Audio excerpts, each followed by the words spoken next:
আগামী দিনে বিজেপির ক্ষমতায় এলে তৃণমূল কংগ্রেসের সমস্ত মুসলিম বিধায়কদের চ্যাংদোলা করে রাস্তায় ফেলব। মঙ্গলবার রাজ্য বিধানসভার সামনে দাঁড়িয়ে এই ভাষাতেই মন্তব্য করলেন বাংলার বিরোধী দলনেতা শুভেন্দু অধিকারী। একই সঙ্গে এদিন তিনি ফের একবার রাজ্যের মুখ্যমন্ত্রী মমতা বন্দ্যোপাধ্যায়ের সরকারকে মুসলিম লীগ 2 সরকার বলে সম্বোধন করলেন।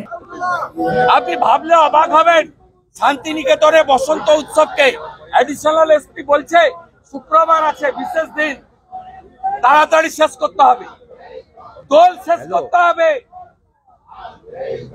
11টার মধ্যে। আমরা স্বাধীনতার পর দেখিনি অ্যাডিশনাল এসপি বীরভূম, সে বলছে শুক্রবার একটি বিশেষ দিন, প্রার্থনার দিন, আপনারা 11টার মধ্যে দোল শেষ করবেন। আমডাঙ্গার আইসি বলছে মদ খাবেন না। আরে আপনি আপনার পুলিশ মন্ত্রীকে বলুন মদ বিক্রি বন্ধ রাখতে। বলছে কোন অন্য ধর্মের লোকের গায়ে রং দেওয়া যাবে না।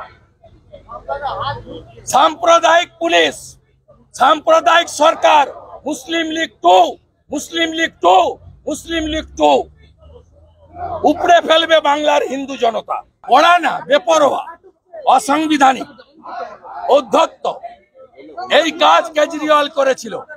বিজেন্দ্র গুপ্তা একা বিজেপির এমএলএ ছিলেন, বাইরে ফেলেছিলেন। আজকে বিজেন্দ্র গুপ্ত স্পিকার, বিমান ব্যানার্জিকে, মমতা ব্যানার্জিকে হারাবো, আর ওদের দলে যে কটা মুসলমান এমএলএ জিতে আসবে, বিজেপি সরকারে আসবে, চ্যাংদোলা করে তুলে রাস্তায় ফেলবো।